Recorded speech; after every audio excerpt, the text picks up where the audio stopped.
Morning. I can vouch for the extra people that joined our table last night because I was picking up the check. Great to be with you this morning. We're going to start with, I was going to say a Bible reading, but we're going to actually play it with the Lumo series that I'm a huge fan of. So this is from John chapter 21. You'll recognize this passage, I'm sure. Let's see if we can. When they had finished eating, Jesus said to Simon Peter, "Simon, son of John, do you love me more than these?" "Yes, Lord," he said. "You know that I love you." Jesus said, "Feed my lambs." Again Jesus said, "Simon, son of John, do you love me?" He answered, "Yes, Lord, you know that I love you." Jesus said, "Take care of my sheep." The third time he said to him, "Simon, son of John, do you love me?" Peter was hurt because Jesus asked him the third time, "Do you love me?" He said, "Lord, you know all things. You know that I love you." Jesus said, "Feed my sheep. Very truly I tell you, when you were younger, you dressed yourself and went where you wanted. But when you are old, you will stretch out your hands, and someone else will dress you and lead you where you do not want to go." Jesus said this to indicate the kind of death by which Peter would glorify God. Then he said to him, "Follow me." Peter turned and saw that the disciple whom Jesus loved was following them. This was the one who had leaned back against Jesus at the supper and had said, "Lord, who is going to betray you?" When Peter saw him, he asked, "Lord, what about him?"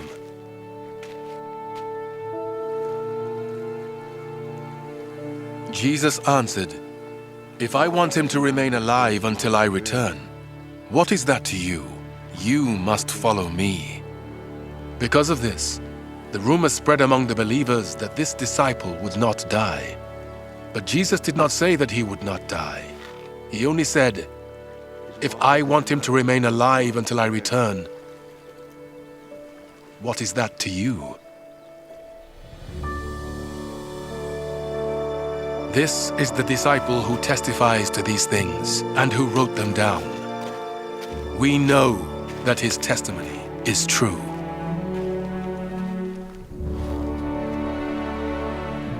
Jesus did many other things as well. If every one of them were written down, I suppose that even the whole world would not have room for the books that would be written.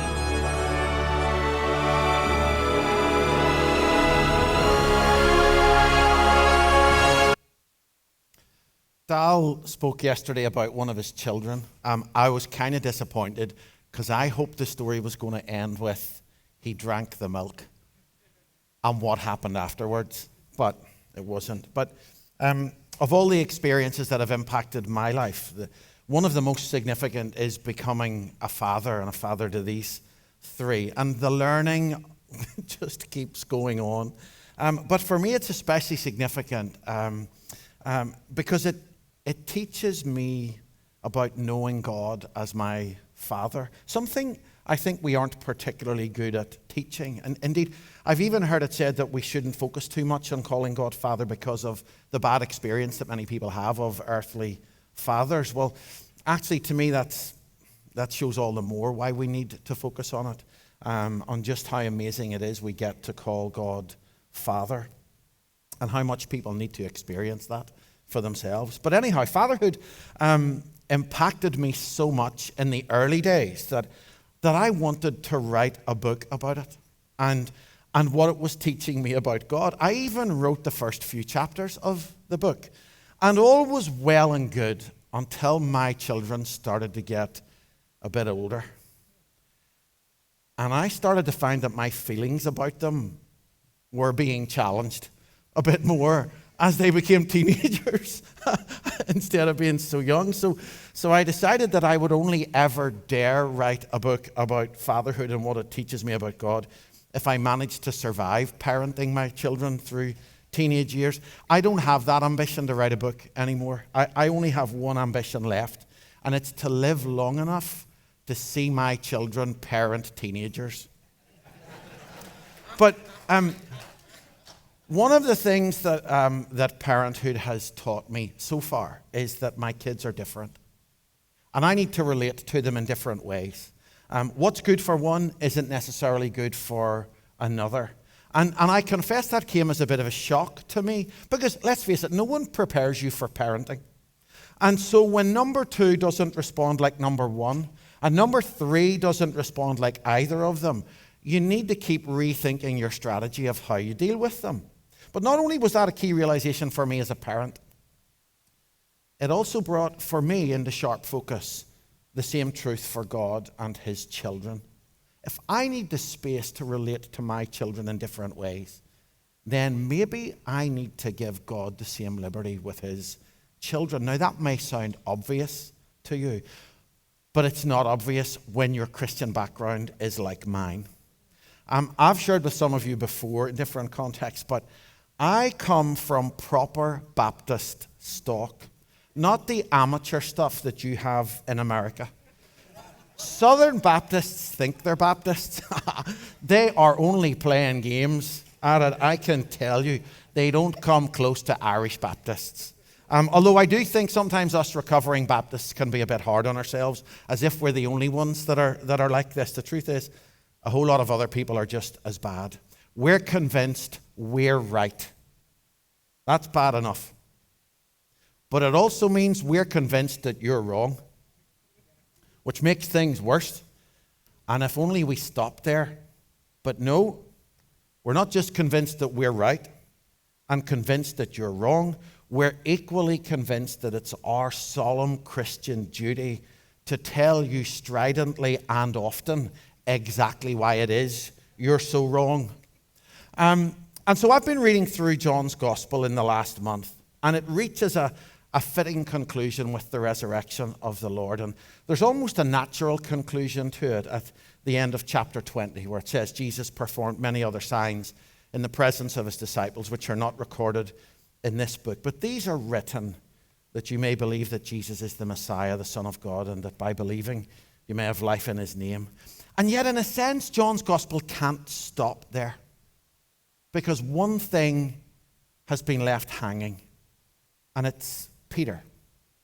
The last we saw of Peter was the colossal mistake that he had made, denying Jesus 3 times, and then his frantic sprint to the tomb, hoping for something. And so in John 21, right at the end, we get that story finished off, what we've just been reading of Peter forgiven and restored and recommissioned, really, as the figurehead for the group. It's a fantastic redemption, although it's bitterly painful for Peter as well. And not only that, Jesus tells Peter that he's in for a tough time and a painful end to his earthly life. Well, you'd think for Peter that should be enough, but Peter doesn't leave it there, because he hasn't stopped being the Peter we know and love. And he looks at John and he blurts out, well, what about him?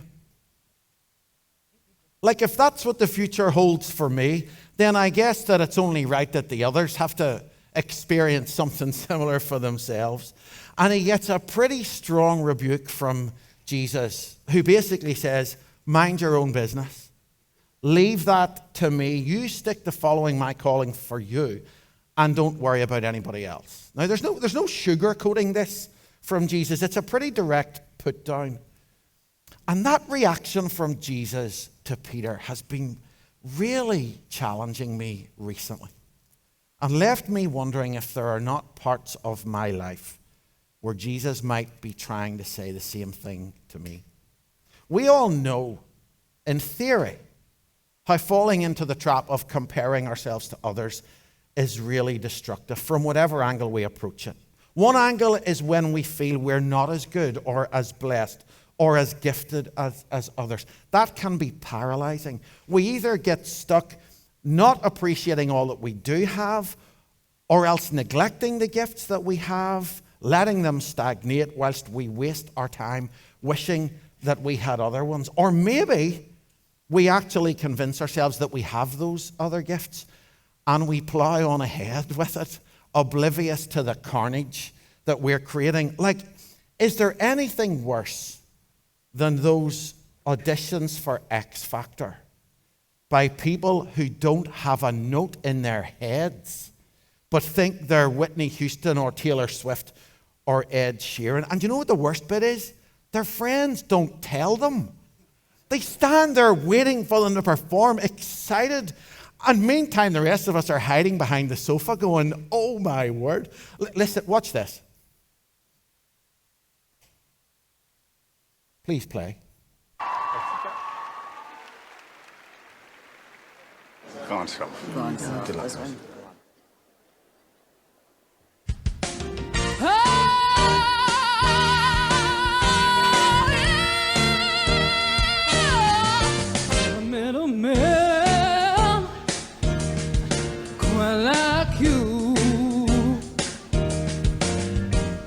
Strong and you're smart, you've taken my heart.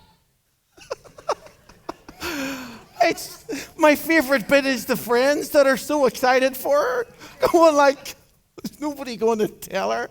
You know, I mean, maybe somebody's going to come up after this and say, cut out the preaching, mate. You're not cut out for it. Don't do it. But you know, it's terrible. But that's only one angle of comparison. The other is just as lethal. And it's when we're convinced that we're better than others and we compare ourselves to them in damaging ways.